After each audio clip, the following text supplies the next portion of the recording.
చెప్తున్నా. సంతోషంగా ఉన్నాను స్తోత్రం చెప్తాం. సంతోషంగా ఉన్నాను గట్టిగా చెప్తాం. ఎందుకు సంతోషం అంటే గెలిచిన వారం మొదలుకొని ఈ వారం వరకు ఆయన కృపాక్షేమములు దేవుడు మనకు అనుగ్రహించాడు.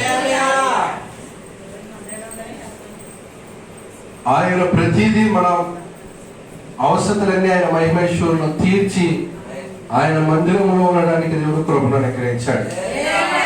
ఒక్క దినము ఆయన సన్నిధిలో గడుపుట 1000 దినముల కంటే శ్రేష్టము. మనం చదువుల వాక్య లేఖన భాగంలో కూడా ఆ మాట రాయబడి ఉంది. 84వ కీర్తన 10వ వచనంలో ఒక్క దినము గడుపుట 1000 దినముల కంటే శ్రేష్టము. మంచిది. మరి ఈరోజు వాక్యాన్ని నేను తెలియపరచడానికి ఇష్టపడుతున్నాను. దాన్ని తెలియపరిచే ముందు నేను ఒక మాట తెలియపరుస్తున్నాను. ఈరోజు 12వ తారీఖు, ఇంకొక 9 రోజుల్లో మనకి మీటింగ్ ఏర్పాటు లోనికి వస్తుంది. మే నెల యేసయ్య ఆశీర్వాద కూడికలు మహాసభలు మరి మన మందిర ఆవరణంలో జరుగుతాయి. ఉదయము రాత్రి ఈ కూడికలు ఏర్పాటులోని ప్రతి సంవత్సరం చేయడం జరుగుతుంది. భారభరితమైన బాధ్యతతో అది ఎంతో ఖర్చుతో కూడుకొని మరి దాన్ని చేయూత అందించగలిగిన దేవుడు మనకున్నాడనే నమ్మకంతో ముందుకు కొనసాగుతున్నాం. దేవుడి పని ఆయనది, ఆయనే చేసుకుంటాడనే గొప్ప నమ్మకం, విశ్వాసం. మరి ఆ విశ్వాసంతో ముందుకు సాగుతున్నాం. మరి ఆర్కెస్ట్రా, మైక్ సెట్లు, అలాగే దైవజనులు, అలాగే ప్రతిదీ 3 రోజులు రాత్రులు భోజనాలు ఏర్పాటు ఉంటే ఉదయకాల సమయంలో ఉండవు. ఉదయం కూడా గొప్ప దైవజనులు మరి వస్తున్నారు. మొత్తం 6 వర్తమానాలు, 6 దైవజనులు మన మధ్యకు వస్తున్నారు. ఉదయకాల సమయంలో కూడా మరి దూర ప్రాంతంలో వస్తున్న దైవజనులు మన మధ్యకు వస్తున్నారు. మీరందరూ మీ కుటుంబాలతో, బంధువులతో, స్నేహితులతో, శ్రేయభిలాషులతో రక్షించబడాలని ఆశపడుతున్న ప్రతి ఒక్కరిని నడిపించి వారి రక్షణ, ఆనంద కారణభూతులు మీరు అవ్వాలని ప్రభు పేరు తెలియపరుస్తున్నారు. దేవుడి మాటలను దీవించును గాక. మరి మీరందరూ సిద్ధంగా ఉండండి. అది ఒకటే నా పని, మా ఇంట్లో పని అన్నట్టు కాదు. ప్రతి ఒక్కరూ కూడా కార్యం మోసి ఆశీర్వాదం దేవుడు మనకి ఇచ్చాడు. మన బిడ్డలతో, మన కుటుంబాలతో, మనతో దేవుడు ఆ పనిని చేయించుకుంటున్నాడంటే అది భాగ్యముగా ఎంచాలి. నేను ఒక మాట చెప్తాను. నువ్వు కాకపోతే ఆయనకు 3 మంది, కానీ మనకు ఆయన లేకపోతే జీవితం లేదు, ఎవరు లేదు. ప్రియ దేవుని బిడ్డలారా, నేను ఒక మాట చెప్తాను. ఏలీ కాకపోతే ఏలీ కొడుకులు, ఏలీ కొడుకులు కాకపోతే సమూయేలు. దేవుడు ఎన్నుకుంటే 3 మంది, దేవుడు ఉపయోగించుకోవాలంటే 3 మంది, దేవుడు వాడుకోవాలంటే 3 మంది. కానీ నువ్వు గర్వించి హెచ్చించి తప్పించుకోవాలంటే కనుక తప్పించుకున్న నీకు ఆయన తప్ప ఒక ఆధారం లేదు. నీకు ఆయనే ఆధారం. తప్పించుకోకు, ప్రయాసపడు. తప్పించుకోకు, ప్రయాసపడు. ప్రయాసతో ఆయన ఇచ్చు బహుమానములు పొందుకో. దేవుని స్తోత్రం. ఆయనకి చాలా మంది అంటారు కదా, ఇన్ని తరాలు గెలిచిన సువార్త ఆగలేదనంటే సువాసనకరమైన వర్తమానాన్ని అందించడానికి దేవుడు అనేకులను లేవనెత్తుతూ ఈ సువార్త ఇప్పుడు వరకు కూడా ముందుకు కొనసాగిస్తున్నాడు. దేవుని స్తోత్రం. పని ఆయనది. ఆయనను చూసి అతిశయించితే పర్లేదు, కానీ జనాన్ని చూసి అతిశయించిన ప్రతి ఒక్కరు చెరిగిపోయారు ఈ చరిత్రలో. కాబట్టి తప్పించుకోవద్దు. ఆయన తప్ప మనం ఒక ఆధారం లేదని ఆశతో ప్రయాసపడితే కనుక ఆయన అనేకమైన ఆశయాలు నీ పట్ల నెరవేర్చగలిగిన వాడు. నీ ఆశయాలన్నింటినీ ఆయన నెరవేర్చగలిగిన దేవుడు. గట్టిగా చెప్పడం వల్ల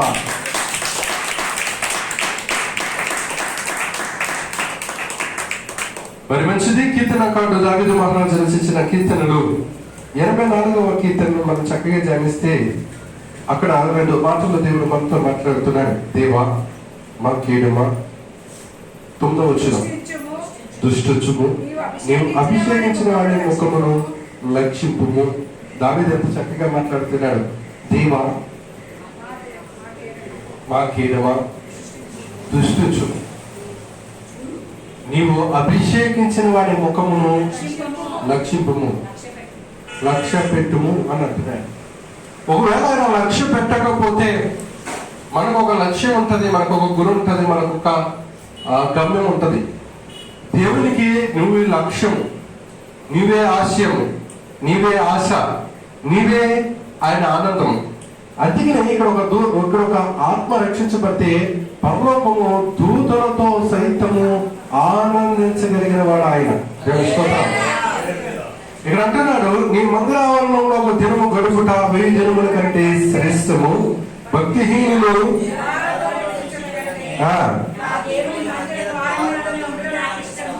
నాకు ఇష్టము. దేవుని స్తోత్రం.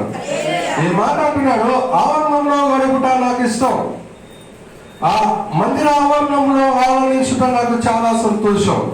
మరి ఇక్కడ దావీదు శ్రమిస్తున్న ఈ కీర్తనను మనం చాలా చెప్తే, కోరాహు కుమారులు కూడా రచించిన ఈ యొక్క కీర్తనను మనం చాలా చక్కగా ధ్యానిస్తే కనుక అంటున్నాడు, ఆ ప్రత్యక్షపు గుడారం ఎదుట ఉంటేనే ఆశీర్వాదం, ఆ ప్రత్యక్షపు గుడారం ఎదుట ఒక దినం గడిపితేనే ఆశీర్వాదకరం, ఆ ప్రత్యక్షపు గుడారం ఎదుట జీవించితేనే దీవెన. నేను ఈరోజు ఒక చక్కటి మాటను నేను తెలియపరుస్తున్నాను. క్రైస్తవునికి జ్ఞానం చాలా అవసరం. జ్ఞానముతో జీవించాలి. సామెతల గ్రంథము 9వ అధ్యాయము 1వ వచనం ధ్యానానికి జ్ఞాపకం చేసుకుందాం. సామెతల గ్రంథము జ్ఞానము నివాసమును కట్టుకొని దానికి 7 స్తంభములను చెక్కుకొని ఉన్నది. ఇక్కడ జ్ఞానం గురించి సొలొమోను చెప్తున్నాడు. బైబిల్ మొత్తానికి అతడే జ్ఞానవంతుడు. అతన్ని మించిన జ్ఞానవంతుడు వేరొకరు లేరు. అతను చెబుతున్నాడు, జ్ఞానము నివాస స్థలమును ఏర్పాటు చేసుకుని 7 స్తంభములను చెక్కుకొని ఉండేవంట. 7 స్తంభములను జ్ఞానం వల్ల నివాస స్థలం ఏర్పాటు చేసి స్తంభములు కట్టుకొని ఉంటాయి. నేను ఇక్కడ తెలియపరుస్తున్నాను, స్తంభము లేకుండా బిల్డింగ్ ఆగదు. పిల్లలు ఉండాలి, చాలా ఇంపార్టెంట్. ఆ పిల్లలు లేకపోతే నివాస స్థలము కూలిపోతుంది, చెడిపోతుంది, పడిపోతుంది. ఏదైనా తుఫాను కానీ, ఏదైనా ఒక మంచి గాలి తుఫాను కానీ వచ్చినప్పుడు అదేమవుతుందంటే ఎగిరిపోతుంది, కూలిపోతుంది, పడిపోతుంది. పిల్లరా, ఇక్కడ సొలొమోను అన్నాడు, జ్ఞానం వలన నివాసమునకు 7 స్తంభములు కట్టుకోగలుగుతున్నవి అంటాడు. అక్కడ 14వ అధ్యాయం మనం చక్కగా ధ్యానిస్తే, జ్ఞానవంతులు తన ఇల్లు కట్టుకునేను. ఈ జ్ఞానం ఎక్కడి నుండి వస్తుంది? ఈ జ్ఞానం ఎవరు ఇస్తారు? ఈ జ్ఞానం ఎక్కడ పొందుకోగలం? ఎందుకు ఆయన మందిరావరణంలో గడుపుట నాకు మంచిది, అన్యుల ఎదుట దుష్టులు ఎదుట బ్రతకడం కంటే దేవుని మందిరావరణంలో గడుపుట నాకు ఆశీర్వాదకరం అంటున్నాడు. ఎందుకు? జ్ఞానము గురించి సొలొమోను అంత గట్టిగా చెప్పగలుగుతున్నాడు. జ్ఞానముతో నివాసము కట్టుకోవాలి, జ్ఞానముతో జీవితాన్ని కట్టుకోవాలి, జ్ఞానముతో కుటుంబాన్ని కట్టుకోవాలి, జ్ఞానముతో గృహమును కట్టుకోవాలి, జ్ఞానముతో జీవితాన్ని సరి చేసుకోవాలి. ఆ జ్ఞానం ఎక్కడ దొరుకుతుంది? నువ్వు జ్ఞానివా అజ్ఞానివా? క్రీస్తుని కలిగిన ప్రతి ఒక్కరూ జ్ఞానం కలిగిన వారు అంటాం. కానీ జ్ఞానం కలిగిన వాడు ఎలా ప్రవర్తించాలి, జ్ఞానం కలిగిన వాడు ఎక్కడ కూర్చోవాలి, జ్ఞానం కలిగిన వాడు ఎక్కడ జీవించాలి, జ్ఞానం కలిగిన వాడు ఎలాగ జీవించాలి? ఇక్కడ అంటున్నాడు, యోహాను సువార్త 10వ అధ్యాయము 22వ వచనంలో యేసుక్రీస్తు వారి శిష్యులతోనూ శాస్త్రులతోనూ పరిసయ్యులతోనూ మాట్లాడుతుంటాడు. ఆ రోజు ఒక పండుగ జరుగుతుంది. ఆ రోజు ఆ ఇశ్రాయేలీయులందరికీ కలిపి గొప్ప సంతోషకరమైన ఉత్సాహకరమైన ఒక పండుగ జరుగుతుంది. ఆ పండుగ ఆలయ ప్రతిష్టత. ఆలయ ప్రతిష్టత పండుగ ఎందుకు చేసుకుంటారు? ఆలయ ప్రతిష్టత పండుగ దేవుని ప్రత్యక్షతను కనపరచడానికి కనుక. అప్పుడు వరకు ప్రత్యక్షపు గుడారంలో ఉన్న దేవుని మందసమును ఇప్పుడు దేవునికి ఒక బలిపీఠమును కట్టి, ఈ బలిపీఠము దగ్గరికి ఆ మందసమును తోడుకొని తీసుకొచ్చి దానికి మండపాలు కట్టి దానికి ఒక ప్రత్యేకత పెట్టగానే సొలొమోను దేవాలయం మీదకి దేవుని కాంతి అభిషేకం దిగి వచ్చింది. ఆ మండపానికి 7 స్తంభములు కలవు. ఆ స్తంభముల చుట్టూ యేసుక్రీస్తు తిరుగుతున్నారట. తెలియని అనేకులు వచ్చి అంటున్నాడు, నువ్వు ఏం చేసినా ఏంటి ఇలా చేస్తావు, అర్థమయ్యేటట్టు చేయాలి కదా అని అడుగుతున్నాడు. ఇప్పుడు చాలా వివరణాత్మకంగా చదివిస్తున్నాను. కీర్తనకారుడు చదివిస్తున్న 84వ కీర్తన 10వ వచనాన్ని 9వ వచనాన్ని ధ్యానిస్తూ ఉంటే, 11వ వచనాన్ని 12వ వచనాన్ని ధ్యానిస్తూ ఉంటే ఆ గూఢమైన అర్థాలు దాగబడి ఉన్నాయి. ఒకటి, నీ అభిషక్తుని ముఖమును లక్ష్యము ఉంచుము. ఆ లక్ష్యము ఉంచాలి అంటే, గురి ఉంచాలి అంటే, దృష్టి నిలపాలి అంటే నువ్వు ఎక్కడ ఉండాలి? ఆవరణంలో ఉండాలి. నీవు దేవుని మందిర ఆవరణంలో ఉంటే అంటే, ఇప్పుడు నేను తుపాకీ మీకు ఇచ్చి ఎదురుగా ఉన్నదాన్ని కాల్చి అన్నాను అనుకో, బుల్లెట్లు ఎన్నున్నాయన్నీ ఎవరిని పడితే ఆవిడ దేని పడితే దాన్ని కాల్చేస్తాడు. కాల్ చేసిన తర్వాత ఏంటి బాబు ఎలా చేసావంటే, నువ్వు కాల్ చేయమని నమ్మకం కాల్ చేసిందండి అని అంటాడు. వాడు తెలివైన వాడు, తెలుగుతో కోడిలాగా అడుగుతాడు 10 సార్లు. కాల్చమంటారా? మరి కాల్చేస్తున్నారు. దేన్ని కాల్చమంటారు? ఎందుకు కాల్చమంటున్నారు? కాలిస్తే ఏమవుతుంది? ఇప్పుడు కాల్చడం వల్ల మీకు ఉపయోగం ఏంటి? కాల్చడం వల్ల నాకు జరిగేది ఏంటి? కాల్చడం ఎందుకు? కోసేయచ్చు కదా, కాల్చడం ఎందుకు? నరికేయచ్చు కదా. అది తెలియదు అనమాట. ఆటలో ఒక భద్రత మాత్రం ఉంది. ఏంటో తెలుసా? ఎందుకు కాల్చాలి? పొలం వ్యాపారం వెళ్ళాడు అన్నట్టు కొంతమంది అన్నింటికి పరిగెత్తుకుంటూ వెళ్ళిపోతుంటారు. దైవ జ్ఞానం కలిగిన వాడు అన్నింటికి పరిగెట్టడం. దైవ జ్ఞానం కలిగిన వాడు దేవునితో కట్టబడతాడు. ఇక్కడ అంటున్నాడు లక్ష్యం ఉంచాలి అంటే నువ్వు ఎక్కడ ఉండాలి? ఆవరణంలో ఉండాలి. రెండో మాట చూడండి, నువ్వే నాకు కేడముడు, దృష్టించుము, లక్షించుము. ఈ ఆవరణంలో ఉన్న దినము గడుపుతావే దినముల కంటే శ్రేష్టము, నివసించుట కంటే నా దేవుని మందిర ద్వారమందు ఉండుట నాకు ఇష్టం.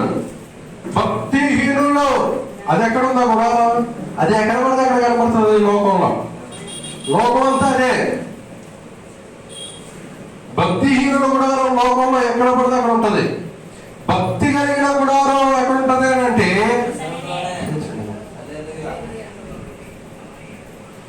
ఇది అంటాడు కింద మాట చూసి అంటాడు, నా దేవుడైన యెహోవా సూర్యుడు కేడునై అన్నాడు. ఆయనే మన కేడమంటారు. ఇప్పుడు ఇక్కడ న్యాయమైన సొలొమోను కూడా సామెతల గ్రంథంలో చదివిస్తూ అంటున్నాడు, అయ్యా జ్ఞానము వలన నివాసము కట్టుకోగలుగుతాం, జ్ఞానము వలన 7 స్తంభాలు కట్టబడతాయి. జ్ఞానేంద్రియాలు ఎన్ని?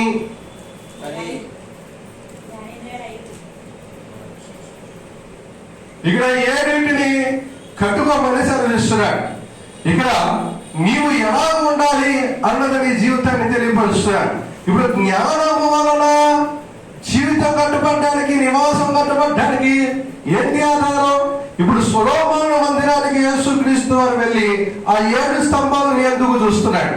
ఇప్పుడు నేను అంటాను, ఆ ఆలయ ప్రతిష్ఠిత పండుగ రోజున అర్పణలు అర్పించేవాడు ఒకవైపు, భోజనాలు తినేవాడు ఒకవైపు, కొనుక్కుండేవాడు ఒకవైపు, ఆరాధన చేసేవాడు ఒకవైపు, ఎవరి పనులు అని అన్నాడు. ఇంకా పండగ అంటే ఏంటి?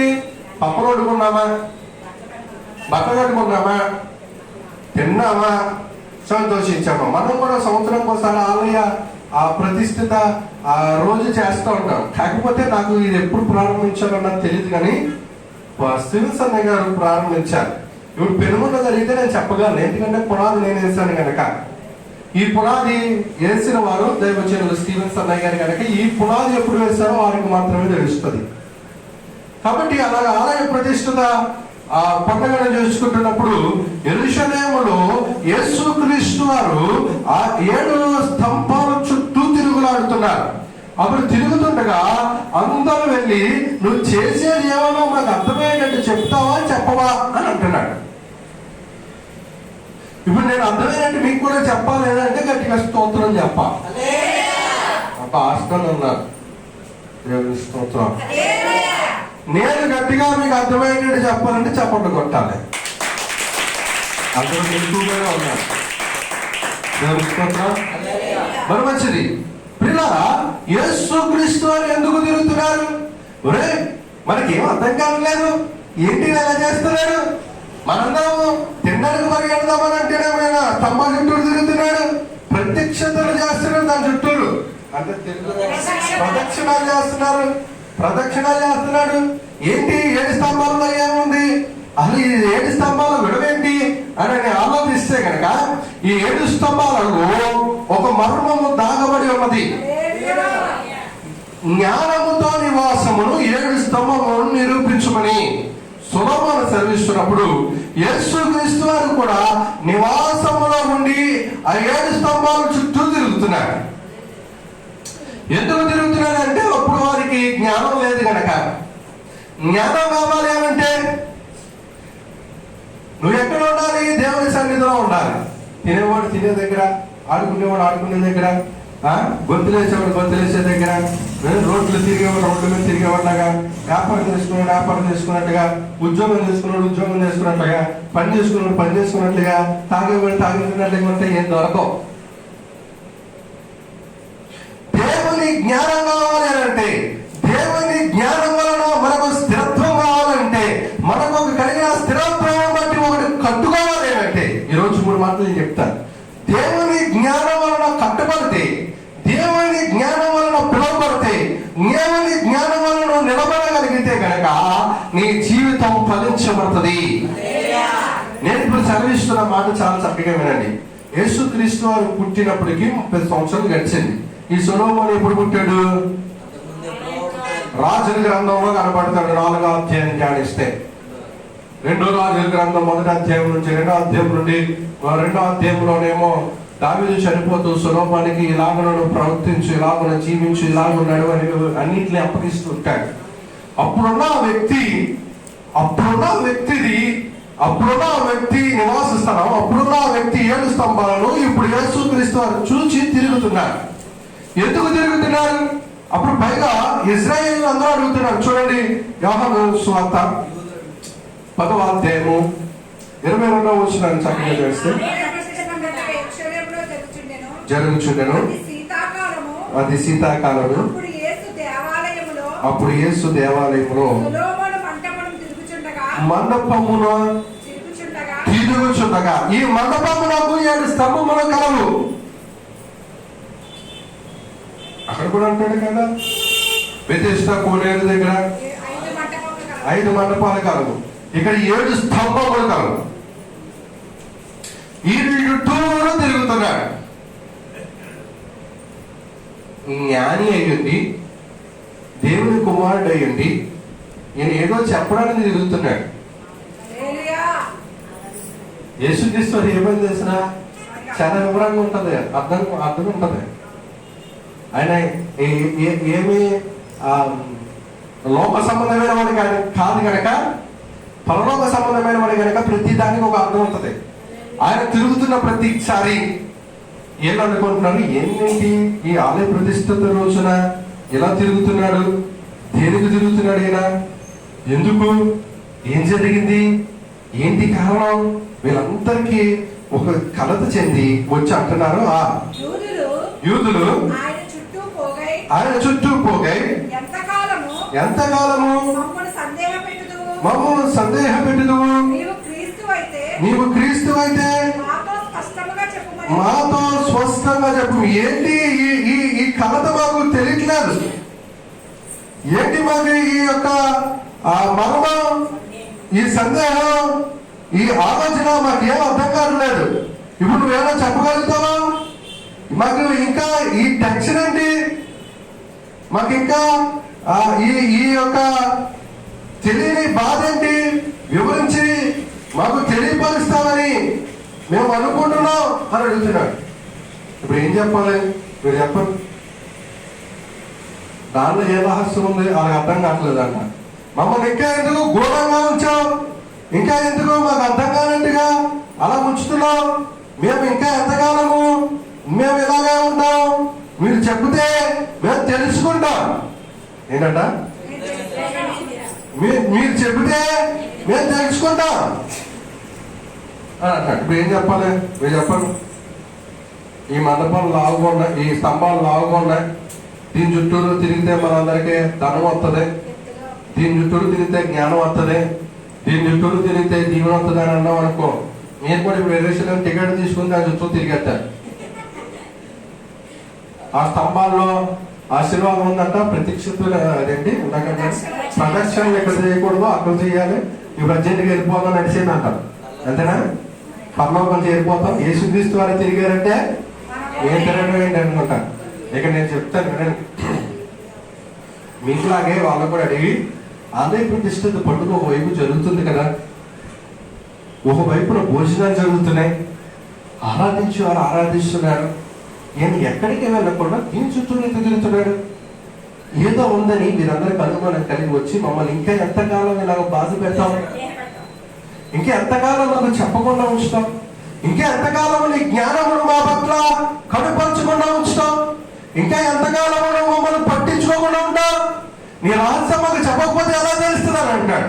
ఇప్పుడు ఇక్కడ 3 విషయాలు చెప్తానండి. సొలొమోను రాజుని చేసింది ఎవరు? సొలొమోనుకి జ్ఞానం ఇచ్చింది ఎవరు? సొలొమోనుని ఏర్పాటు చేసింది ఎవరు? సొలొమోను ద్వారా ఈ మందిరాన్ని కట్టించినది ఎవరు? జ్ఞానము కలగజేసి జ్ఞాన నివాసమునకు స్థలమును ఏర్పాటు చేసిన వాడు యెరూషలేము ఆయన. ఈ యెరూషలేము మందిరానికి 7 స్తంభములను ఏర్పాటు చేసిన వాడు ఆయన. సొలొమోనుకి జ్ఞానం ఇచ్చిన వాడు నేనే అని చెప్తున్నాడు తిరగడంలో. యాకోబు రాసిన పత్రిక 3వ అధ్యాయము 15వ వచనాన్ని చదువుదాం. యాకోబు రాసిన పత్రిక 3వ అధ్యాయము 15వ వచనం.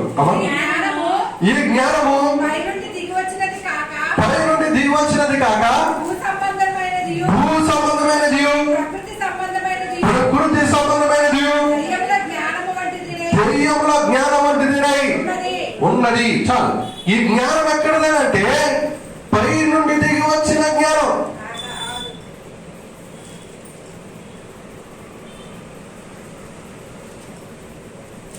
అపోస్తలుల కార్యాలు 2వ అధ్యాయంలో మీరు ఆరాధిస్తున్నారు, ఎక్కడి నుండి దిగి వచ్చింది ఆ వీధిని గాలి, ఈ ఎక్కడి నుండి దిగి వచ్చింది ఆ పరిశుద్ధాత్మ, ఎక్కడి నుండి దిగి వచ్చింది అని అంటే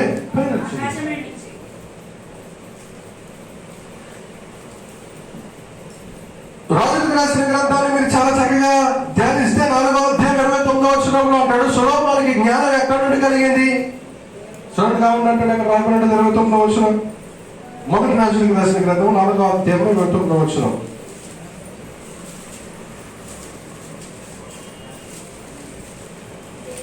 మొదటి రాజులకు రాసిన గ్రంథము దేవుడు జ్ఞానమును బుద్ధిని వర్ణింప సఖ్యము కాని వివేచన కలిగిన మనసును సొలొమోనునకు దయచేసెను. దేవుని స్తోత్రం. అతనికి జ్ఞానాన్ని ఇచ్చిన వాడు, బుద్ధిని ఇచ్చిన వాడు, వివేచన ఇచ్చిన వాడు, అన్నిటిని ఇచ్చిన వాడు దేవుడే. ఆయన అక్కడ చెప్తున్నాడు, మీరు నివాస స్థలాన్ని వెతకట్లేదు. అక్కడ కూడా ఆ దావీదుతో అంటాడు, నువ్వు కర్ణానికి సమర్థుడు కాదు, సొలొమోను సమర్థుడు అని అంటాడు. ఇప్పుడు నేను అంటాను, సొలొమోను జ్ఞాని అయితే కట్టగలిగాడు, అజ్ఞాని అయితే ఎలా చూడండి, మా నాన్న సంపాదించిన ఆస్తంతా నాదే కాబట్టి తినుము త్రాగుము సుఖించుము, నా ప్రాణమా తినుము త్రాగుము సుఖించుము ఆనందించుము అని చెప్తాడు. ఇతడు జ్ఞానవంతుడు గనక దేవునికి నివాసం ఉండాలి, అది జ్ఞానముతో కట్టుబడి ఉండాలని అతడు 7 స్తంభములు పెట్టాడు. 7 స్తంభములకు అర్థము నేను తెలియపరుస్తాను. ఇక్కడ చూడండి, మనము చాలా చేతగా రాయబడి ఉన్న మాటలు ఇక్కడ చూడండి. సొలొమోనుకు జ్ఞానమును, దేవుడు జ్ఞానమును బుద్ధిని వర్ణింప సఖ్యము కాని వివేచనము మనసును సొలొమోనుకు దయచేసిన కనుక సొలొమోనుకు కలిగిన జ్ఞానము కంటెను అధికమై ఉన్నాడు. పని చెప్పండి. అసలు దేశంలో ఎవరికి జ్ఞానం సొలొమోనుకు మాత్రమే ఇచ్చాడు దేవుడు. జ్ఞానము వలన నివాసము, నివాసము వలన స్తంభములు కట్టబడ్డాయి. ఈ స్తంభాలన్నీ ఎక్కడ కనబడతాయో యాకోబు పత్రిక 3వ అధ్యాయము 17వ వచనములు 16వ వచనం చదువుకుంటూ వెళ్ళిపోతే అక్కడ దైవ జ్ఞానం కోసం మాట్లాడుతున్నాడు. చదవండి. ఎలాగనగా అమ్మా మత్సరములు ఎక్కడ ఉండడం, అక్కడ అల్లరియు నీచ కార్యములు ఉండును. అయితే పై నుండి వచ్చు జ్ఞానము మొట్టమొదట పవిత్రమైనది. దేవుడి స్తోత్రం. ఏంటంటే అది పవిత్రమైన జ్ఞానము. ఆ జ్ఞానము చాలా గొప్పది. ఆ జ్ఞానము చాలా దేవుని దగ్గర నుండి వచ్చింది. ఈ రోజు నువ్వు ఏది పొందుకుంటున్నావు? పవిత్రమైన జ్ఞానాన్ని పొందుకోగలుగుతున్నావా? లోక సంబంధమైన జ్ఞానాన్ని పొందుకోగలుగుతున్నావా? లోక సంబంధమైన జ్ఞానము కొరకు కూడా అక్కడే రాసి ఉంచాడు. నువ్వు ఏ జ్ఞానంలో ఉన్నావు? ఏ జ్ఞానాన్ని పొందుకోగలుగుతున్నావు? ఇప్పుడు దేవుని దగ్గర నుండి వచ్చిన జ్ఞానము సొలొమోను దగ్గరికి వచ్చినప్పుడు అది పవిత్రమై ఉన్నది. ఏమై ఉన్నది? పవిత్రమై ఉన్నది. పవిత్రమైన వాటిని వెతికితే పవిత్రమై ఉన్నది. పవిత్ర వాటిని నిర్మించడానికి ఆశపడుతుంది కదా. నేను మాట్లాడాలి. ఏం వెతకడానికి ఆశపడుతుంది? పవిత్రమైన వాటిని వెతకడానికి ఆశపడుతుంది. ఇప్పుడు అతనికి పై నుంచి వచ్చిన జ్ఞానమా, మనుషులు కనుక చేసిన జ్ఞానమా? అమ్మా, పై నుంచి వచ్చిన జ్ఞానం. ఇప్పుడు ఈ జ్ఞానముతో ఏం చేస్తాడు సొలొమోను? కొట్టి చెప్పట్లేదు. ఇప్పుడు మందిరాన్ని నిర్మించాడు. అదిగినట్టుగాడు నేను ఇచ్చిన జ్ఞానం రా సొలొమోనుకి ఇది.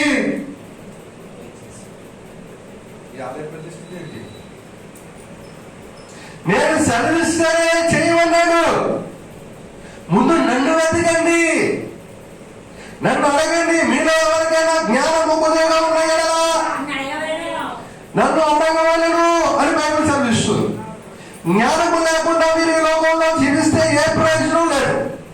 జ్ఞానవంతురాలు తన ఇల్లు కట్టుకుంటున్నాడు అనే మాటను బట్టి మనం చూస్తే జ్ఞానవంతురాలు తన కన్నును సరి చేసుకుంటుంది. మొట్టమొదటిగా కన్నును సరి చేసుకుంటది. లోకము కన్ను ప్రతిదాన్ని చూస్తుంది. జ్ఞానవంతురాలు కన్ను దేవుని దర్శనాన్ని, దేవుని సెలవును, దేవుని వాక్యాన్ని, దేవుని సన్నిధిని చూస్తుంది. రెండోది, జ్ఞానవంతురాలు తన మాటను సరి చేసుకుంటది. తన మాట లోక సంబంధమైన మాట ఉండదు. రెండోది, తన దైవ సంబంధమైన మాట ఆమె అని పలుకుతుంది. బయట ఉన్నవాడైతే అవుతుందా అని అంటాడు. అడిగింది జ్ఞానం లేదు. అవుతుందా అని అన్నం కాదు, అవిద్య. దేవుడు సమస్తము చేయగలిగిన తన మాట సరి చేసుకోవాలి. ఇక్కడ జ్ఞానైన సొలొమోను ఎవరినంతగా సరిచేస్తున్నాడు. ఇదిగో 7 స్తంభములు. సొలొమోనుకి నన్ను చూడగలిగే కనునిచ్చాను, నాతో మాట్లాడగలిగే స్వరములు ఇచ్చాను, హృదయాన్ని భరము కలిగిన మనస్సును ఇచ్చాడు. ఎవరదా? 3. 5వది, 4వది, నా గురించి ఆలోచించి ఏం చెయ్యాలనే తాపత కలిగిన, ఆలోచన కలిగిన తలంపును అతనికి పుట్టింది జ్ఞానం వలన. నా కొరకు ప్రతిదీ ఖర్చు పెట్టాలి. లోకములో ఉన్నదాని కొరకు కాదు, దేవుని కొరకే వాడబడాలి. ధనం, బలం, జనం అని 5వది తను ఏర్పాటు చేసుకోనున్నాడు. 2 మాటలు చెప్తాను చూడండి, 7 పూర్తవుతాయి. తన చేతులతో సరైనది ఏదో ఎన్నుకొని దాన్ని నిర్మించడానికి చక్కటి గ్రాఫ్ గీశాడు. తన చేతులతో సరైనది చేయగలగాలి. దేవుని పట్ల నీతితో చేయగలగాలి నీ చేతులు. మనం కొన్ని చేతులతో అసహ్యమైన కార్యాలు చేస్తూ ఉంటాం. చేయకూడదు. 7వ మాట చెప్తున్నాను చూడండి. తన కాళ్ళతో ఎక్కడికి సరిగా ఉన్నదో నీతి మార్గంలోనికి నడిచాడు. నీతి మార్గంలోనికి నడిచాడు. నీతిని చేయడానికి ఇష్టపడే తన చేతులు, నీతి వైపు నడవడానికి ఇష్టపడే తన కాళ్ళు. ఆ 7 స్తంభాలుగా అక్కడ పెట్టాడు అనమాట. దేవుని స్తోత్రం, దేవుని స్తోత్రం. ఇప్పుడు తిరిగి అంటున్నాడు ఆయన, నా గొర్రెలు నా స్వరము వినును. అక్కడ అంటాడు, మీరు ఏది పడితే చేసేస్తున్నారు, అలా కాదు, నేను చెప్తున్నా మీకు అర్థం కావట్లే. అలా ఆయన ఆల్రెడీ చేస్తున్నాడు. చాలా మంది క్వశ్చన్ అడుగుతారు, ఏంటో తెలుసా, నేను అడిగే క్వశ్చన్ లో మీరు కరెక్ట్గా ఆన్సర్ చెప్పాలి అని చెప్తే అంటాడు, ఈ లోకంలో 5 భూతాల కలవాలి అంటాడు.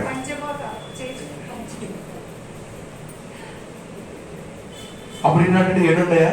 ఎందాక ఒక ఆయన 10 అన్నాడు, ఒక ఆవిడ 5 అన్నాడు, ఒక ఆయన 9 అన్నాడు కదా. అలాగా ఇక్కడ కూడా నేను అడుగుతున్నాను, ఏం కలవు అని అంటూ ఉంటాడు. ఇది అంటాడు 7 ఉన్నాయా 10 ఉన్నాయా అని అడుగుతుంటాడు. అంటే ఏంటి? తిరుగుడుడా జ్ఞాననా? జ్ఞానం అయితే నువ్వు చెప్పిన దాంట్లో ఉన్నది అబ్బాయి, అదే రైట్ ఆన్సర్ అంటాడు.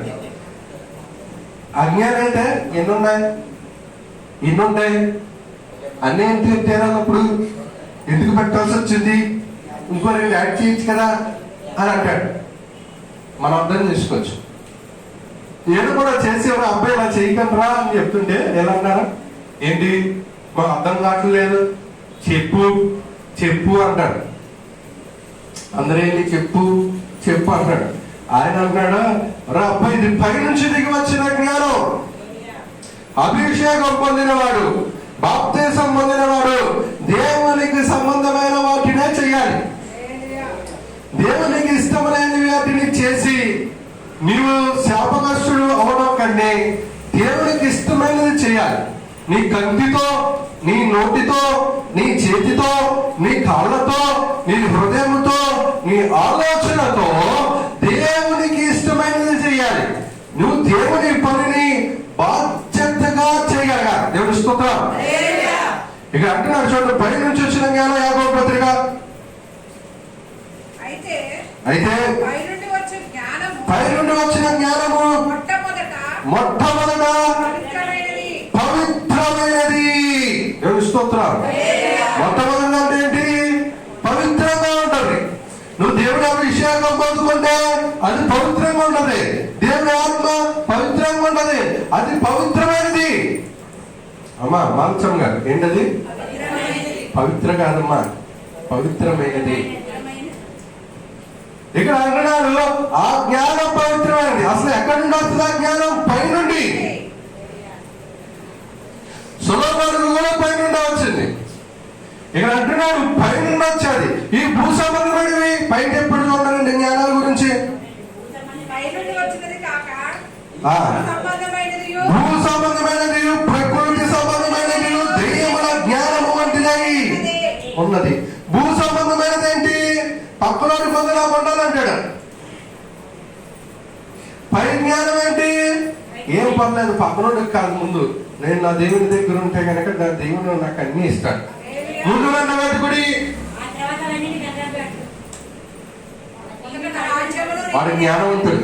నేను ముందు దేవుడిని ఎదుగుతా, దేవుడి పని చేస్తా, దేవుని కొరకు ప్రతిదీ ప్రయాసపడతా, దేవుని కొరకే పాటుపడతా, దేవుని కొరకు ఉంటాను. నేను ఒక మాట చెప్తాను, దావీదు ఎంతగానో వెండి బంగారం వైడూర్యాలు అన్నింటిని పోగేసినప్పుడు సొలొమోను శుభ్రంగా తిని కూర్చోవచ్చు. ఈ బాధ ఏంటి? ఈ పనులు ఎత్తడం ఏంటి? ఎక్కడెక్కడకు దేవదారులను తేవడం ఏంటి? ఎక్కడ వెండి పని చేసే వాళ్ళకి ఎక్కడం ఏంటి? ఎక్కడెక్కడో ఏ దేశంలో ఏది నైపుణ్యమో కనుగొని పనివారిని పంపించి 7 బండ్లు కట్టించి రప్పించడం ఎందుకు వారందరినీ అంటే ఒక జీవితంలో స్థిరంగా నిలిచిపోయే స్థిరమైన స్థలము దేవునికి కావాలని ఏర్పాటు చేశాడు. నా ధనం అంతా నా దినంలో ఖర్చు అయిపోతే, లేదా నా బిడ్డలకు ఇచ్చినా పాటు చేసేస్తాను. నా ధనం నా దినాలలో దేవుని మందిర ప్రతిష్ట కొరకు వాడబడాలి. అబ్బాయి ఎంత ఆసక్తి అండి. 2, నాకు ఇచ్చిన ఈ కీర్తంతా ఒక ప్రత్యేకత, యెరూషలేమునకు ఒక ప్రత్యేకత ఉండాలి గనక నన్ను ఎంత కీర్తివంతుడిగా నిలబెట్టిన ఈ దేవుని ఒక గొప్ప నా కీర్తిని బట్టి ఆ కీర్తి నొందిన ప్రతి ఒక్క దేశంలో నుండి ఆ పనివారిని రప్పించి ఆ పనికి ఒక నైపుణ్యం రప్పించాలని ఆశపడ్డాడు. 2, నాకెంతటి ఆరోగ్యము, క్షేమము, రాజ్యము అన్నిటిని ఇచ్చాడు కనుక అన్నిట్లో నెమ్మది ఉంది. ఇప్పుడు నా దృష్టి అంతా మందిరం మీద పెట్టాలని ఏదో మందిరం దగ్గర కూర్చొని కట్టించాడు. ఈరోజు మనకు మందిరంలో పని అనేటప్పటికీ మనకు బలహీనత, దేవుడి పని అనేటప్పటికీ నీరసం, దేవుడి మీటింగ్ అనేటప్పటికీ మనకు బోల్డని పనులు ప్రయాసలు అన్నీ కలుగుతుంటాయి. ఇప్పుడు నేను అంటాను, ఎందుకు జ్ఞానిగా ఆ మాట చెప్తున్నాడు? జ్ఞానముతో నివాసమును దానికి 7 స్తంభములను స్థాపించమన్నాడు. ఇప్పుడు ఒక చిన్న సెంట్లో బిల్డింగ్ అయ్యారనుకో, 9 పిల్లలు లేకపోతే బిల్డింగ్ ఏర్పడదు. ఏం మాట్లాడుతున్నారు? 9 పిల్లలు లేకపోతే బిల్డింగ్ నిలబడదు. ఇప్పుడు పిల్లలు లేకుండా నేను బిల్డింగ్ వేసేస్తున్నానండి, వేసేసామనుకో ఎంతకాలం ఉంటుంది? అది కొంతకాలం ఉంటుంది. రెండో విషయం చెప్తా, నేను పైన ఎందుకు పనికిరాదు. ఉన్నన్నాళ్ళు నువ్వు పిల్లలు ఉన్నాడికే తప్ప పైన చేయడానికి పనికిరాదు కదా. పిల్లలు లేకుండా ఏం చెయ్యవు. అవసరమైతే కింద నుంచి ఒక ₹1 పిల్లలకైనా ఖర్చు పెడతాం. ఎందుకంటే పైన ఎన్ని బిల్డింగ్లైనా కట్టేసి కనుక, పునాది గట్టిగా ఉండాలి కనుక. అందుకని ఇక్కడ అన్నాడు, జ్ఞానముతో దేవుని నివాసములో నువ్వు కుల్లి కట్టుకో అన్నాడు. జ్ఞానముతో దేవుని నివాసములో నువ్వు నీ జీవితాన్ని కట్టుకో. మనం ఎక్కువగా కన్నుతో పాపం చేస్తూ ఉంటాం, నోటితో పాపం చేస్తూ ఉంటాం, చేతులతో పాపం చేస్తుంటాం, కాళ్ళతో పాపం చేస్తుంటాం, హృదయంతో పాపం చేస్తాం, ఆలోచనతో పాపం చేస్తాం. లెక్కే అన్ని పాపాలు చేసి నువ్వు నీ జీవితాన్ని దేవుని సన్నిధిలో కట్టుకోలేకపోతున్నావేమో, దేవుని ప్రత్యక్షతను నువ్వు వెతకలేకపోతున్నావేమో, పొందుకోలేకపోతున్నావేమో. అందుకే అన్నాడు, భూ సంబంధమైనవైతే కనుక వాళ్ళు వెతుకుతాయి. పైన నచ్చినదైతే పైన దాన్ని వెతుకుతుంది, భూ సంబంధమైనవైతే భూ సంబంధమైనవి వెతుకుతాయి, దెయ్యాలకు సంబంధించినవి దెయ్యం వెతుకుతాయి. అమావాస్య రోజున పూర్ణమి రోజున వాళ్ళు ఏం చేయగలుగుతారు తెలుసా? దెయ్యాలను ఎగేస్తారు. పత్యాన్ని తెచ్చుకుని దగ్గరెట్టుకుంటాడు. అందుకే అతడు కాలంలో లేకపోతే కూడా చక్కగా రాశాడు, కాక భూ సంబంధమైన ప్రకృతి సంబంధమైన దెయ్యముల జ్ఞానం వంటివై ఉన్నది. అవన్నీ ఒట్టియే. భూ సంబంధమైతే భూ సంబంధమైన వారు నన్ను ఇంటిని వెతుకుతుంది. భూమి మీద ఉన్నదని అర్థమన్నాడు. ఆ జ్ఞానే చెప్పేశాడు. నెతికి ఈ బాబు సమస్త అర్థమేనా బాబు, ఏం లేదు ఈ సూర్యుడి కన్నా అన్నాడు. ఏంటి పేరు ప్రఖ్యాతలు, ధన వైభాగ భాగ్యాలన్నింటినీ గాంచిన రాజు అంటాడు. ఆఖరికి మరి అబ్బాయి నేను ఇంత సంపాదించి ఆఖరికి అక్కడ జ్ఞానం ఎక్కువైపోయి అన్నాడు. అంతా అర్థమేనా బాబు, ఏం లేదు ఇక్కడ అన్నాడు. ఈ రోజుల్లో జనానికి జ్ఞానం ఎక్కువైపోయింది. లోకంలో అనేక మంది వెతకాలని ప్రయాసపడుతూ దేవుని జ్ఞానమును, దేవుని ఆశీర్వాదమును, దేవుని అభిషేకమును, దేవుని ఆత్మను పొందుకోలేక విడిచిపెట్టేస్తున్నారు. అసలు లోకంలో మీ అర్థమేనా బాబు అని జ్ఞానం చెప్తుంటే మనము చూపల జ్ఞానం ఏదో గుడ్డొచ్చి పోండి ఎక్కడైతుందంట. అలా పైగా మనం వెళ్ళంటాము, అమ్మ నీకేం తెలియదే, ఇది ఎంత గొప్పదో తెలుసా, ఈ బ్రాండ్ గొప్పది, ఇది గొప్పది అంటారు. ఏంటి ముందు ఈవిడ పుట్టిందా, ఈవిడ ఆవిడకి పుట్టిందో నాకు అర్థం కాదు, కానీ ఈవిడ వెళ్ళి ఆవిడకి బోధిస్తూ ఉంటది. అర్థజ్ఞానివా? అదే తెగురులేం కాదు. అన్నం వదిలితే వాళ్ళు నీకన్నా 30 ఏళ్ళ ముందే పుట్టారు కనుక ఏదైనా చేయగలరా. పాపం ఏంటంటే నా పిల్ల తెలియదు కదా, నేను తెలియదని చేయకూడదని అమ్మ నువ్వు చెప్పింది కరెక్ట్ అంటాడు. అంతే. ఏదో నీ మనసులో బాధ నొచ్చుకోకూడదని కదండి. ఏనంటున్నాడు, ఉడబ్బాయి సూర్యుడి కింద అంతా వ్యర్థం వ్యర్థం వ్యర్థం వ్యర్థం వ్యర్థం అని అంటాడు. కాబట్టి ప్రసంగి గ్రంథం ఒక మాట ఉంటుంది, 5వ అధ్యాయం అనుకుంటా, దేవుడి అనుగ్రహత లేకుండా నువ్వేం చేసినా కూడా ప్రయోజనం లేదు. ప్రసంగి గ్రంథంలో ఉంటుంది 5వ అధ్యాయంలో. నువ్వు దేవుని అనుగ్రహత లేకుండా ఏం చేసినా కూడా వ్యర్థమే. ఏంటంట? వ్యర్థమే, అంతా వ్యర్థమే అంటాడు. అంటే నువ్వు ఎగటమైన చిత్తమై ఉండాలి, నువ్వు బ్రతకడమైన చిత్తమై ఉండాలి, నువ్వు దేవుని ఎదుట ఆనందించుకోవాలని చిత్తమై ఉండాలి.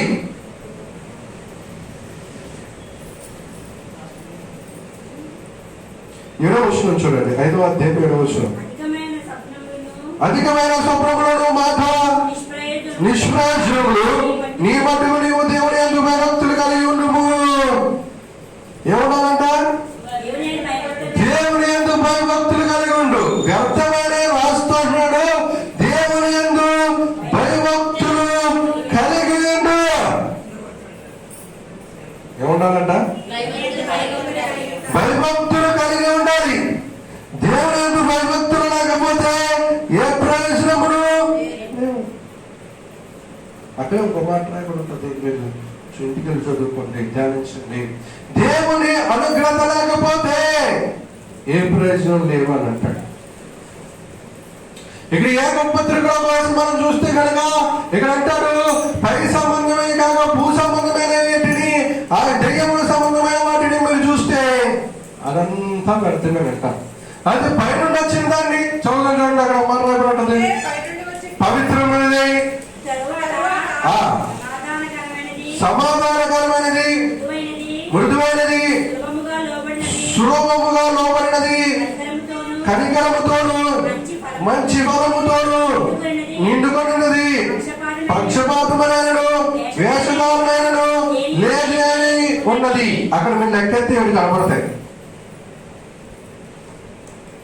పైన వచ్చిన దానిలో 7 మాటలు ఉంటాయి. అక్కడ మీరు కౌంట్ లెక్కేసుకొని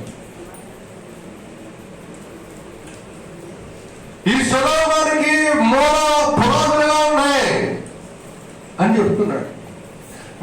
మీరు ఎతకవలసింది పైన నివాసాన్ని, మీరు సరి చేసుకోవాల్సింది నీ హృదయంలో ఈ 7టిని మీరు సరి చూసుకొని బ్రతకవలసింది ఈ జీవితంలో కొన్నిటిని. హోషేయ గ్రంథము 14వ అధ్యాయము 9వ వచనం. ప్రవక్త హోషేయ రచించిన గ్రంథము 14వ అధ్యాయము 9వ వచనం ధ్యానిస్తే అక్కడ అంటాడు, జ్ఞానులు ఈ సంగతులు వివేచింతురు, నీతిమంతులు అమ్మా బుద్ధిమంతులు వాటిని గ్రహింతురు. ఏలయనగా యెహోవా మార్గములు చక్కనివి, నీతిమంతులు దానిని అనుసరించి నడుచుకుందరు గాని తిరుగుబాటు చేయవారు దానికి అది అర్థము కనుక వారు తొట్టిల్లుదు. ఇక్కడ ఇద్దరు గురించి చెప్తున్నారు.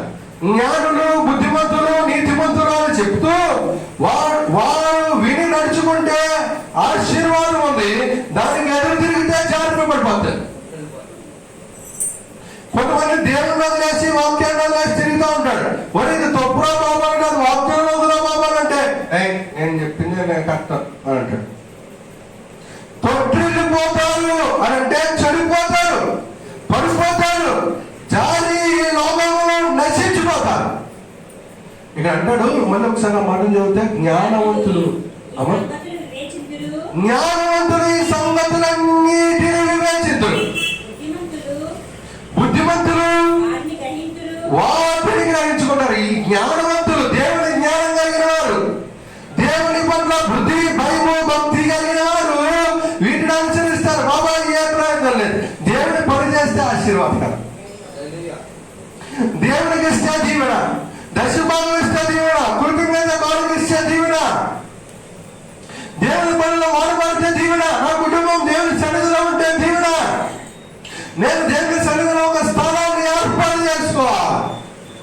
ఎప్పుడైనా మీకు ఎలా కనిపించిందో, బాబు నేను తొందరగా వెళ్ళాలి, నా ప్లేస్లో ఎవరైనా కూర్చొని పోతారని? హలో ఉన్నారా? అసలు నీకు ఒక స్థానమే లేదా? అయితే నీకు ఏ ప్రయోజనం లేదు.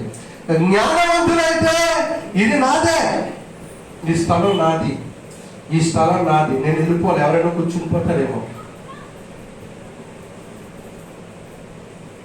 అందుకే అక్కడ జ్ఞానంతో నివాసమును.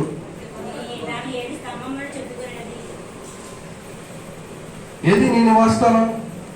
ఒక వారం అక్కడ కూర్చుంటావా? ఒక వారం ఈ మూల కూర్చుంటావా? ఒక వారం ఈ మూల కూర్చుంటావా? స్థిరత్వం లేనిది. అదే ఒక స్థలం నీకు ఉన్నది అనుకో, బాబు నా ప్లేస్ లో నేనే కూర్చోండి, ఎవరు కూర్చోకూడదు, ముందే. ఆ స్థలం విషయమే నీకు తెలియకపోతే ఇంకేం ప్రయోజనం లేదు. దేవుడు వెళ్ళడానికి ఒక స్థానాన్ని నువ్వు ఏర్పాటు చేసుకోవాలి. నేను ఎప్పుడు ఎక్కడికి వచ్చేవాళ్ళు, ఈ స్థలం నాది. సొలొమోనుకి యెరూషలేము చుట్టుపక్కల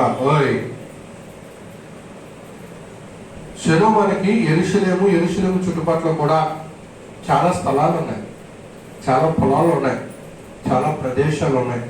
కానీ యెరూషలేము మాత్రమే ఎందుకు ఎన్నుకున్నాడు? యెరూషలేము ఎత్తులో ఎందుకు కట్టాడు? యెరూషలేములో అంటే యెరూషలేము ఒక ప్రత్యేకత కనుక. యెరూషలేములో నుండి జనులు డైరెక్ట్ గా పరలోకం వెళ్ళిపోవాలి కనుక. అందుకని యాకోబు అంటాడు, ఇది పరలోక గమని కనుక, సియోను ఎత్తైన పురము కనుక, అది కూడా ఎక్కడ ఉండాలి? ఎత్తులో ఉండాలి కనుక కట్టాడు యెరూషలేము కొండ మీద. నువ్వు ఈ రోజు దానిని జ్ఞాపకం చేసుకున్నావు, నివాస స్థలము దేవుని మందిరంలో ఉండుట నాకు శ్రేయస్కరం. ఇక అంటున్నాడు, ఎవరు తెలుసా? జ్ఞానులు దాన్ని వివేచిస్తారు, బుద్ధిమంతులు దాన్ని వెతుకుతారు.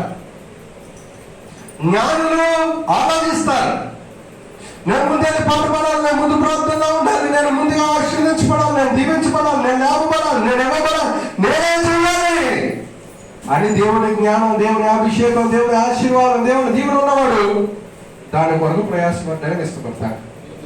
దేవుని దర్శనమే లేనివాడు వెళ్దాంలే కింద పెడుతూ ఉన్న అక్కడ ఎలాగనగా యెహోవా మార్గములు చక్కనివి, నీతిమంతులు దాన్ని అనుసరించి నడుచుకొందురు, గాని తిరుగుబాటు చేయువారి దానికి అది అడ్డముగా ఉన్నది. వార్త వెళ్ళిపోతారు. నీతిమంతుడిగా చక్కగా ఉంటాయి, మరొక ఇది చేద్దామన్న వాడికి కష్టం. అదే అడ్డంగా ఉన్నవాడికి ఇప్పుడు ఎందుకు లేదు, అడ్డంగా ఉన్నది చేద్దాం. మరొక మీరు మీటింగ్ పెట్టుకున్నారు అన్నాం అనుకో, నీతిమంతుడికి అప్ప నా ధన్యత 3 దినాలు దేవుని సన్నిధిలో గడపట భాగ్యం అనుకుంటాడు. మీరు ఆ మీటింగ్ లో 3 సేవకులు వస్తున్నారు అన్నాడు అనుకో, అబ్బాబ్బా అమృతం దొరికేసింది. ఇంకా నాకు 3 రోజులు 6 వర్తమానాలు, 6 దైవజనులు, 6 వర్తమానాలు, ఇంకా నేను ఆశీర్వాదం అనుకుంటాను. బుద్ధిహీనుడికి అవి అడ్డంగా ఉంటాయి. ఇప్పుడే తగలడా పెళ్లి రోజు ఆ రోజు వచ్చింది నాకు, శుభ్రంగా ఇంట్లో కేక్ వస్తున్నాం అనుకుంటున్నాను, ఎంట్లో పైగా ఏసీ ఉంది, ఇంట్లో ఏసీ వేసుకున్నాను. నాకు అదే రోజు నా పిల్ల పెద్ద మనిషి అవ్వచ్చు, అదే రోజు నా పక్కనోడు కూతురు పెద్ద మనిషి అవ్వచ్చు. ఉత్తప్పుడు వదలలేదు, ఇప్పుడు వదలలేదు, సెలవులు ఇయ్యి అన్నాడు. తొట్టిల్లే వాడికి అర్థంగా ఉంటాయంట, భక్తిమంతుడిగా పవిత్రంగా నీతిమంతంగా ఉంటాయి. జ్ఞానం కలిగిన వాడికి, అభిషేకం కలిగిన వాడికి, ఆశీర్వాదం కలిగిన వాడికి పైనుంచి దిగి వచ్చిన జ్ఞానం అయితే కనుక దాన్ని వెతకడానికి ఇష్టపడుతుంది. జ్ఞానం లేని వాడు అంటే అక్కడ అన్నట్టు వచ్చి అడుగుతున్నట్టు, ఏంటి నాకేం అర్థం కావట్లేదు, ఇదేంటి? చాలా మంది అంటారు, ఆయన ఏంటి క్రిస్మస్ చేస్తున్నాడు కదా, అక్టోబర్ మీటింగ్ జరుగుతున్నాడు కదా, మళ్ళీ మేనేంటి, నాకు ఇదే అర్థం కావట్లేదు. What is this nonsense? ఆయనకి కొడుకులు ఉన్నారు కదా, పొలం స్థలంలో ఉన్నాడు కదా, ఈ డబ్బులంతా వేస్ట్ చేసుకోవడం కన్నా ఓ స్థలం కొనుక్కోవచ్చు కదా కదా, ఈ డబ్బులంతా వేస్ట్ చేసుకున్నప్పుడు అప్పులు తీసుకోవచ్చు కదా, ఇంక పని లేదా? ఆయన కష్టపడి ఆయన అప్పులు తెచ్చి మేము కష్టపడి నాకు ఉన్నది ఇచ్చి ఏంటిది నాన్సెన్స్ అంట అంటదా? అక్కడ అంటాడు కదా, నీతిమంతుడి కదా యథార్థంగా ఉంటుందో అది వెతకడానికి కష్టపడతాడంట. అల్లరి మంత్రిగా అడ్డంగా ఉంటాయంట, వాడికి డబ్బు కలుగుతూ ఉంటుంది, వాడు తొట్టిల్లిపోవడానికే నేనేమన్నా నేను చేయను అని అనుకుంటావా? ఏ ప్రయోజనం లేదు. నువ్వు జారిపోవడానికి పొరపడానికి సిద్ధంగా లోక సంబంధులుగానే ఉన్నావు. భూ సంబంధివి, దెయ్యానికి సంబంధించిన వాడివి ఏం వెతుకుతావు?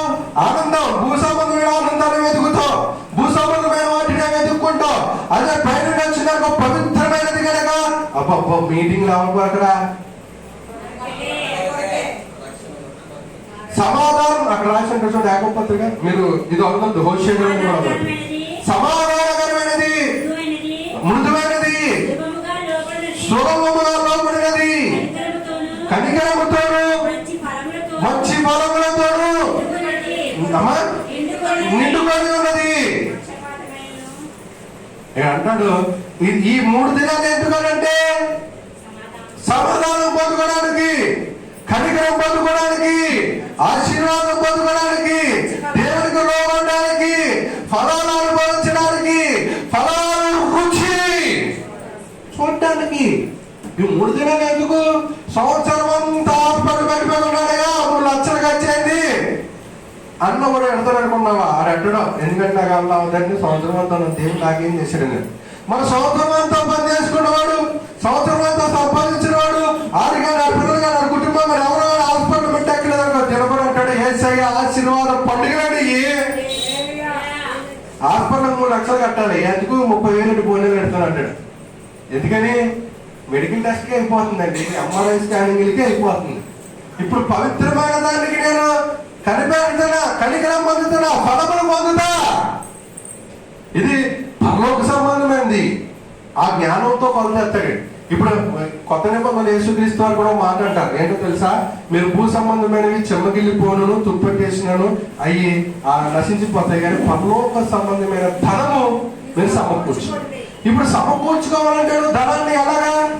ఇక్కడంటే పని చేస్తున్నావు, ఇక్కడంటే నువ్వు పొందుకుంటున్నావు, ఇక్కడంటే నీకు కలుగుతుంది దాస్తున్నావు బీరువాలో పెట్టున్నావు. మరి ఇప్పుడు పరలోకంలో వెళ్ళగానే ఇదిగోని 10,000 ఎక్కడ ఉన్నాయని చెప్పాలని అంటే నువ్వు ఏం చేయాలి? ఇప్పుడు నువ్వు దేవుని పని చేయాలి.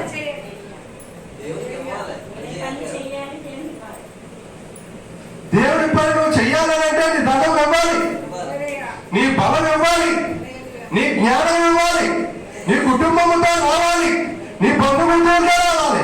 ఇప్పుడు అలాగనే అంటాడు, లాజరు వస్తున్నాడు ఎదురెళ్తున్నాడు అని అంటాడు. ఏమన్నాడు? ధనవంతుడు వస్తున్నాడు అలాగేంటి అని అంటాడు. ఇప్పుడు ఆ డబ్బు ఉపయోగపడలేదు, ఆడ ఉపయోగపడలేదు, ఆడ బంధువులు ఉపయోగపడలేదు, ఎవరో ఉపయోగపడలేదా? కనీసం కింద ఉన్నప్పుడు రక్షణ లేకపోయినా ఆశీర్వాదం పొందాడంటే ఎప్పుడు ఏం పొందలేదు. ఎప్పుడైనా ఏమో పొందాడా? ఏం పొందలేదు. ఎప్పటికప్పుడు ఎదురు తిరుగుతాడా, తొట్టు తిరుగుతాడా? అన్నాడు. ఏం చేసినా తప్పు అనేవాడు, ఏం చేద్దామని అసలు అది కట్టగలని వాడు. లాజరు మాత్రం ప్రతిదీ యాక్సెప్ట్ పెట్టుకున్నావు అని అనేవాడు. నేను ఇప్పుడే యాక్సెప్ట్ చేస్తున్నాను దానికి అనేవాడు. నువ్వు ఎప్పటికప్పుడు దేవుని కొరకు ప్రయాసపడాలి. ఇప్పుడు పరలోకానికి ఆశీర్వాదం కావాలంటే యెహోవాను పరమందు పొందాలని అంటే యెహోవాను ప్రయాసపడాలి. లాజరు ఎందుకు ప్రయాసపడ్డాడు? తెలియని వాళ్ళందరికీ చెప్తానే ఉన్నాడు. కురుపులతో, రోగంతో, ఆ రుచితో కూడా చెప్తానే ఉన్నాడు. బాబు ఇది శాశ్వతం కాదు, పరలోకమే శాశ్వతం. అందుకని అక్కడికి వెళ్ళేటప్పుడు అంటాడు, రా నా ప్రియకుమారుడా, రా అబ్రహాము రొమ్మును ఆడుకోవడానికి నేను సిద్ధంగా నీ కొరకు ఈ స్థానం ఉంచాను అంటాడు. ఎందుకని? భూలోకంలో స్వార్థను ప్రకటించాడు. భూలోకంలో తన బలాన్ని కొంచెం కూడా దేవుడి కొరకు ఉపయోగించాడు. ఒక పక్కన అనారోగ్యంతో ఉన్నా, ఒక పక్కన తన కరువులో ఉన్నా, తన ధనం ఎవరికి ఉపయోగపడింది? దేవుడికి ఉపయోగపడింది. తన కొంచెం బలం ఎవరికి ఉపయోగపడింది? దేవుడికి ఉపయోగపడింది. తన కొంచెం జ్ఞానం ఎవరికి ఉపయోగపడింది?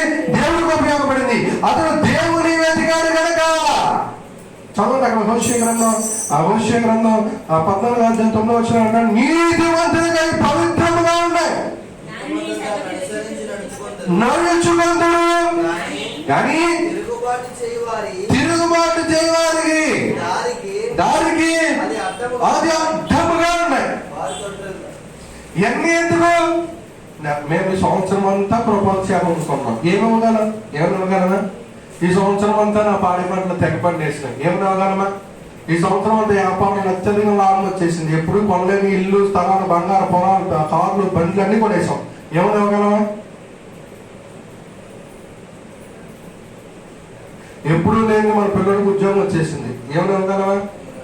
ఇప్పుడు నువ్వు ఏమైనా చేయాలని అంటే ఆయన నామాన్ని కనపరచాలి, ఆయన స్వార్థ చెప్పాలి, ఆయన ప్రకటించాలి. ఇప్పుడు నీ వల్ల ఉన్నప్పుడు ఏం చేయాలి? చేసేవాళ్ళతో నువ్వు సహకరించి నడండి ముందుకి, పదండి, సాగండి ముందుకి, జరిగించండి. ఇది ప్రయోజనకరమైన పవిత్రమైన పని అని అంటాడు. అది ఆయనకి సంబంధించింది, మాకు సంబంధించింది అంటే అని అంటాం అనుకో, ఇది అడ్డంగా నువ్వు నిలిచినట్టే అయిపోతుంది. ఇప్పుడు నువ్వు ఏం చేయాలి? దానితో పాటు కలిసి అందరికి సాగాలి, నువ్వు ఇవ్వాలి. నువ్వు ఈ పరలోకములో ధనము సమకూర్చుకోవాలంటే ఇక్కడ నువ్వు ఏం చేయాలి తెలుసా? ప్రయాసపడాలి. అనేకులను చేర్చాలి, అనేకులను ఆయన వైపు తీసుకురావాలి, ఆయన కనికరము ఫలింప చేయాలి. వారు నువ్వు ఫలించినట్టుగా వారిని ఫలింప చేయాలి. ఏ ఆశీర్వాద గుడుగులు 6 సంవత్సరాలు జరుగుతున్నాయి. ఒక కుటుంబం కూడా లేచి ఈ సంవత్సరం అంతా దేవుడు మమ్మల్ని ఆశీర్వదించాడని సాక్ష్యాలని చెప్తారేమో అనుకుంటాను. అసలు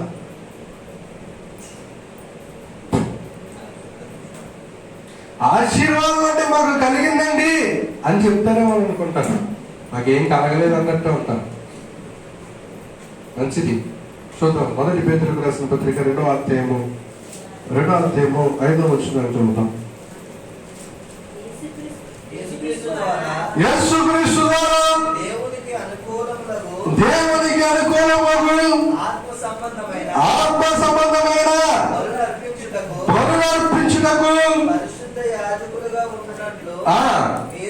మీరును సజీవమైన రాళ్ళ వలె ఉండి ఆత్మ సంబంధమైన మందిరముగా కట్టబడుచున్నారు. ఆత్మ సంబంధమైన మందిరాలుగా కట్టబడుతున్నారు. పక్కన చెప్పట్లా మీరు బలిపించడానికి ఆత్మ సంబంధమైన మందిరాలుగా ఉన్నారు. ఇప్పుడు మీరే ఆ దేవుని పనండి, అది మా చర్చకి పనండి అంటాం కాదు. ఇప్పుడు ఆత్మ సంబంధమైన క్రీస్తు ఆత్మ కలిగిన వారుగా క్రీస్తు మందిరాలుగా మీరున్నారు. ఇప్పుడు బలి అర్పించాలి. ఎక్కడ? ఎలా? స్తుతి అర్పణ, స్తుతి ధూపం, స్తుతి కూడిక, ఈ ఆశీర్వాద కూడిక వలన మనం ఇప్పుడు ఏం చేస్తున్నాం తెలిసి ఇక్కడ ఈ ఏరియాలో ఒక బలిపీఠాన్ని కడుతున్నాం. ఇప్పుడు మనం ఏం చేస్తున్నాం తెలుసా? స్తుతి చెప్తున్నాం. ఇప్పుడు ఏం చేస్తున్నాం తెలుసా? ఆయనకు స్తుతి ధూపం వేస్తున్నాం, ఆరాధన చేస్తున్నాం, వాక్యాన్ని వడ్డిస్తున్నాం. అనేకులను ఆయన ఫలించేవారుగా మనం చేస్తున్నాం. ఈ కూడికలు మనతో పాటు అనేకులు ఫలించబడ్డానికి కారణం. ఈ కూడికలు ఈ సంవత్సరం అంతా మనం దీవించబడ్డానికి కారణం. ఇప్పుడు అందుకని అంటున్నాడు దావీదు కూడా, ఏమన్నా తెలుసా? ఆయన మందిర ఆవరణములో, ఆయన ప్రత్యక్షపు ఆవరణములో అన్యుల గుడారంలో కన్నా నీతిమంతుని గుడారంలో ఉండటం మంచిది. మనం అక్కడ స్థలం సంపాదించుకుంటా, అక్కడ మన పద్ధతిని సరిచూసుకుంటా, మనం ఆయన కొరకు నిలబడుట, ఆయన కొరకు ఇచ్చుట, ఆయన కొరకు జీవించుట, అది జ్ఞానము వలన మన జీవితాలు కట్టబడతాయి. జ్ఞానం వలన మన కుటుంబాలు కట్టబడతాయి. జ్ఞానం వలన మన కుటుంబాలు దేవుని సన్నిధిలో ఫలించబడతాయి. జ్ఞానం వలన ఇక్కడ అన్నాడు కదా, జ్ఞానవంతురాలు కట్టుకుని అంటున్నాడు. ఎందుకు కట్టుకుంటారు? దేవుని జ్ఞానం కలిగిన వారు కట్టబడడానికే ఇష్టపడతారు, వేగడానికి ఇష్టపడతారు. జ్ఞానవంతుడు దేవుడు పనిచేయడానికి ఇష్టపడతాడు. జ్ఞానవంతుడు పవిత్రాత్మ కలిగిన వాడు, దేవుని ఆత్మ పొందిన వాడు, కనికరం ఉన్నవాడు, ఫలించిన వాడు దేవుని పని ఎంతైనా, దేవుని కొరకు ఎంతైనా ఇస్తారండి, దేవుని కొరకు ఎంతైనా చేస్తారండి. దేవుని రుచిని చూసా, దేవుని ప్రేమను పొందా, దేవుని కనికరమును పొందా, దేవుని ఆశీర్వాదమును కనుక నేను దేవుని కొరకు నిలబడతానంటే అంటాడు. అందుకని హోషే ప్రవక్త అంటాడు, నీతిమంతులు దాన్ని వెతుకుతారు, అల్లర మోక దాని నుండి తొలగిపోవడానికి తిరుగుబాటు చేస్తారు. ఇదేంటి తిరుగుబాటు? ఎలా ఉంటాయో తెలుసా? ఇప్పుడు ఇది కట్టాడు, అదిగో పెట్టాడు అనుకో, ఆల్కు భోజనాలు ఎట్టించాడు, నాకు చింతపండు కూర వేసి అక్కడ, నాకు వంకాయ నాకు అనలేదు, అదిగో నాకు సాంబార్ అనలేదు, అదిగో నన్ను పైకి తేగలేదు, నేను గిఫ్ట్ ఇస్తే నేను బొక్కి ఇద్దాం అనుకున్నాను, నాతో బొక్కి ఇప్పించలేదు, నేను పాట పాడదాం అనుకుంటున్నాను. ఆడాలనుకున్నవాడు ఎప్పుడు ఉంటాడో ఒక మాట మీరు అందరూ కరెక్ట్గా చెప్పండి అమ్మా. ఇప్పుడు పైకి వచ్చి బొక్కే ఇవ్వాలి వచ్చిన పాస్టర్ గారికి, ఓకే కరెక్ట్. ఇప్పుడు నువ్వు ఎవరికి చెప్తావు? ముందుగా అయ్యగారండి, మరి రేపు 2వ రోజులు వచ్చే పాస్టర్ గారికి నేను బొక్కే తెచ్చి మరి ఆయనకి ఇద్దాం అనుకుంటాను, లేదా సన్మానిద్దాం అనుకుంటాను, మరి మీరు సిద్ధంగా ఉండండి, కొద్ది 2 నిమిషాలు నాకు ఇవ్వండి అని చెప్తాడు. ఆ ఇంట్లో సాల్వ్ పెట్టుకొని గుండెల్లో మాట పెట్టుకొని బిగిసిపోయి నేను కలగండా వచ్చండి అమ్మ, ఓ దానికంటే ఏమైంది చీ అని అంటాను తప్ప, వద్దా అదమ్మా అని అంటామండి. 2రోజు అమ్మా భోజనాలు వడ్డిస్తున్నాకు సాయి అంటే నేను అనుకున్నాడా, వాళ్ళు ఎక్కున్నారు, వాళ్ళే వడ్డించుకోవాలి. నాకు ఏంటి వాళ్ళు ఇట్టారు కరెక్టే, తెచ్చాక మరి ఇంకా తెలుగులో మాట్లాడుకోవాలంటే మనం ఎక్కడిచ్చారు ఇప్పుడు? ఎవరికి ఇచ్చారు ఇప్పుడు? ఇక నాకు ఇంకా సంబంధం లేదు, మందిరంలోకి వచ్చింది అని అన్నావు అనుకో ఏ ప్రయోజనం లేదు. నువ్వు ఎలా ఉండాలో తెలుసా? దేవుని కొరకు వాడబడేటట్లుగా ఉండాలి. నీ బలం వాడు. ఇప్పుడు మనం ఇవ్వలేకపోయాం, చేసేవాడితో సహకరించగలగాలి, పెట్టేవాడితో సహకరించగలగాలి, లేదంటే వారితో పాటు వెళ్ళాలి. మన బలము మన బిడ్డలో కూడా అరే అబ్బాయి పాస్టల్ అని చెప్తున్నాను డైలీ ఏదో ఒక గంట చెప్తే అయిపోతుంది వెళ్ళరా అన్నారు పంపాలి. నువ్వు వెళ్ళేవాడుకో పాస్టర్ గారు చెప్పు, మీ అమ్మాయి ఏం చేస్తుందంటే సీరియస్ అవుతుందని చెప్పుకో, కొడుకున్నాదని చెప్పుకో అని ఏం ఇవన్నీ చెప్పు.